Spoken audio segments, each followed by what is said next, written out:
Opening greeting for World News Greenty, your trusted source for fast, accurate, and unbiased international news. Here we bring you the hottest global updates, in-depth analysis, and diverse perspectives on the world's most pressing issues.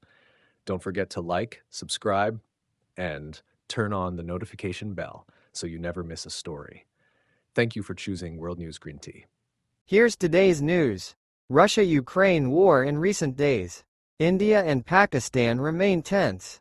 Iran warns the U.S. Below are the key developments in the Russia-Ukraine conflict on May 11th to 12th and 13th, 2024. May 11th, 2024. Russia advances into Krasnohorivka. Russian forces made a significant breakthrough by entering the city of Krasnohorivka in western Donetsk, seizing control of an industrial plant. Ukraine recruits prisoners for the military. The Ukrainian parliament passed a law allowing the recruitment of prisoners to bolster manpower as the war intensifies. Ukrainian drone strikes deep into Russian territory. A Ukrainian drone flew over 1,000 kilometers to strike a petrochemical plant in Russia's Bashkiria region. Russia warns NATO. The Kremlin issued a warning that direct NATO involvement in Ukraine would lead to serious consequences and be considered a provocative act. May 12, 2024. Russia launches heavy assault on Kharkiv. Russian forces carried out a cross-border attack on northeastern Ukraine, targeting Kharkiv, the country's second-largest city. U.S. provides military aid to Ukraine.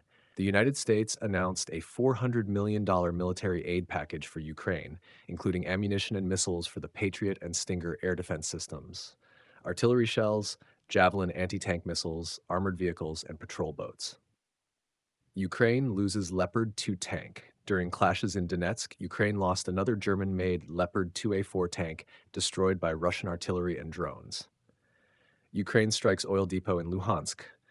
A Ukrainian attack on a Russian-controlled oil storage facility in Luhansk caused a large fire, killing 3 people and injuring 7 others. May 13, 2024. Russia captures 5 villages in Kharkiv. The Russian Ministry of Defense claimed control of the villages of Pletnivka, Ohirtsev, Borisivka, Pilna, and Strilecha in Kharkiv region, while Ukraine stated that fighting was still ongoing. Ukraine considers nationwide mobilization. A spokesperson from the Ukrainian Defense Ministry announced that starting May 18th, a new mobilization law will take effect, requiring the entire society to contribute to the war effort, ending the comfort zone in Kyiv and western Ukraine. Russian Zala drone supports artillery strikes. Russia's Zala drone identified and provided coordinates for an artillery strike on a group of Ukrainian soldiers attempting to cross the Dnipro River, thwarting their river crossing operation. Ukrainian president visits Italy. Ukrainian President Volodymyr Zelensky arrived in Rome and is expected to meet with Italian leaders and Pope Francis. Below is a summary of Ukraine's counteroffensive operations against Russia on May 11th, 12th, and 13th, 2024. May 11th, 2024. Attack on oil refinery in Volgograd. Ukraine launched a drone strike on the Lukoil oil refinery in Russia's Volgograd region, damaging oil processing equipment and cooling systems. Oil depot strike in Luhansk. Ukrainian attacks on a Russian-controlled oil storage facility in Luhansk caused a major fire, resulting in 3 deaths and 7 injuries. May 12, 2024. Counterattack in Kharkiv. Ukrainian forces used artillery and drones to counterattack Russian troops in the Kharkiv area, inflicting significant losses.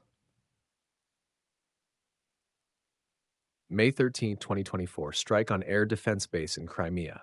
Ukraine launched Storm Shadow missiles at a Russian air defense base on Mount Ipetri in Crimea, damaging the facility and possibly killing the regiment commander. Attacks on Russian energy infrastructure. Ukraine's security service, SBU, carried out drone strikes on the Uskol-Neftesnabzhenie oil depot near Stary Uskol in Belgorod province and the Yeletskaya substation in Lipetsk province, disrupting Russia's railway network. Below is a summary of the losses sustained by both sides in the Russia-Ukraine conflict on May 11th, 12th, and 13th, 2025, based on public sources and reports from both parties. Please note that these figures have not been independently verified and are subject to change. Russian losses. May 11th to 25. Personnel losses, approximately 300 Russian soldiers taken out of action. Destroyed military equipment, 11 tanks, 75 artillery systems, number of UAVs and other equipment not specifically disclosed. May 12th, personnel losses, approximately 1,190 Russian soldiers taken out of action. Destroyed military equipment, 18 tanks, 65 artillery systems, number of UAVs and other equipment not specifically disclosed. May 13th, 2025. Personnel losses, approximately 1,250 Russian soldiers taken out of action. Destroyed military equipment, 12 tanks, 45 artillery systems, number of UAVs and other equipment not specifically disclosed. Ukrainian losses. Specific information on Ukrainian losses from May 11 to 13, 2025 has not been widely released. However, some reports indicate the following. Humanitarian, an Australian volunteer working with the humanitarian organization Prevail Together was killed near Izium, Ukraine. Civilian casualties. Russian drone attacks caused civilian casualties in areas such as Sumy and Kherson. India-Pakistan military conflict in May 2025. At the beginning of May 2025, India and Pakistan experienced a serious four-day military conflict, marking one of the most significant escalations between the two nations since 2018. Root cause of the conflict. The crisis began after a terrorist attack on April 25 in Pahalgam, a region under Indian control in Kashmir, which killed 26 civilians. India blamed Pakistan-based terrorist groups such as Lashkar-e-Taiba and Jaish-e-Mohammed for the attack, while Pakistan denied any involvement. Hashash. India's military operation, Operation Sindoor.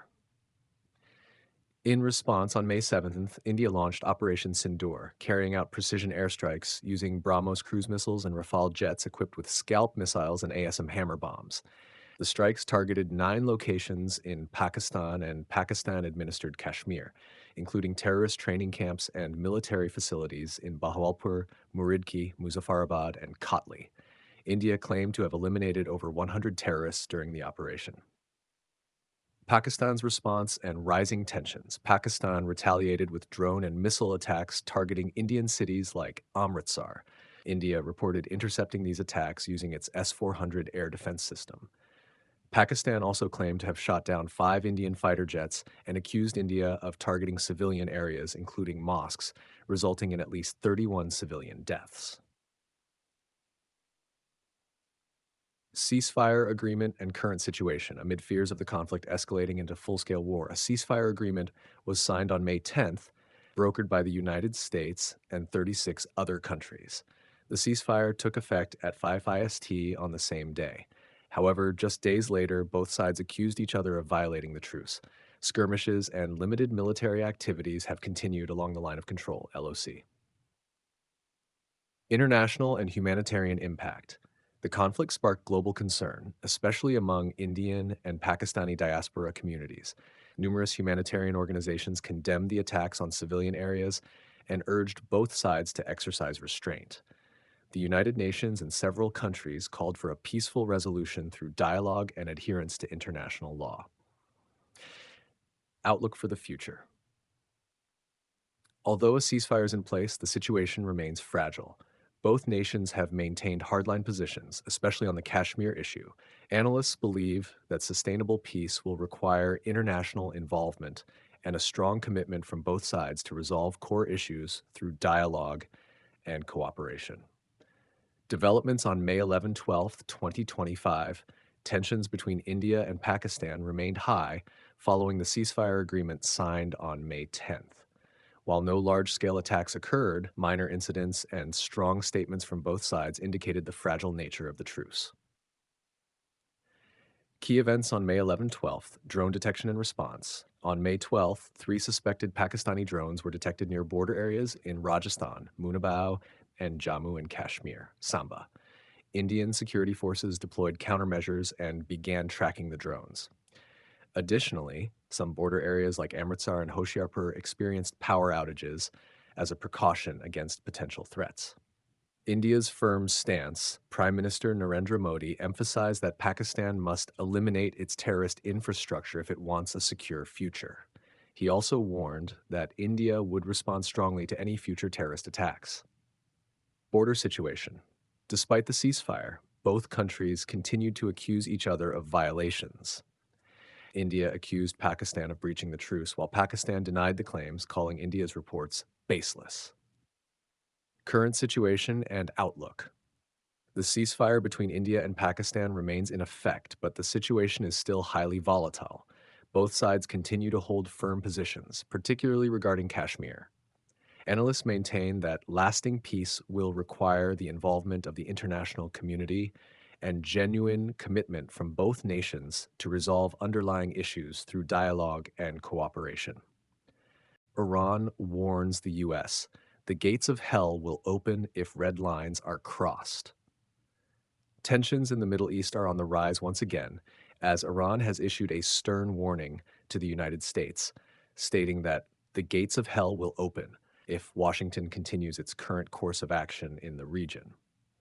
This strong message follows a series of airstrikes in Syria, Lebanon, and other areas linked to Iranian-backed militias amid the ongoing and escalating conflict in Gaza. Iran has accused the U.S. of providing military and political support to Israel and interfering deeply in regional affairs, thereby fueling instability and increasing the risk of a full-scale war. Officials in Tehran emphasized any reckless move by the United States or its allies will come at a cost. The Middle East will no longer be a controllable region. Once the gates of hell are opened, no one will be able to close them. Meanwhile, the White House and the Pentagon have called for restraint, but continue to assert America's right to defend its personnel and interests in the region, especially following recent attacks on U.S. military bases in Iraq and Syria. International analysts warn that if tensions continue to rise, the possibility of direct confrontation between Iran and the United States cannot be ruled out, potentially triggering widespread consequences across the Middle East and beyond. Conclusion. The war of words between Iran and the U.S. is fanning the flames of unrest in the Middle East. Observers worldwide are closely watching for diplomatic or military developments in the coming days. Don't forget to subscribe to World News Greenty for the latest global updates. Like, share, and hit the notification bell so you never miss a breaking story.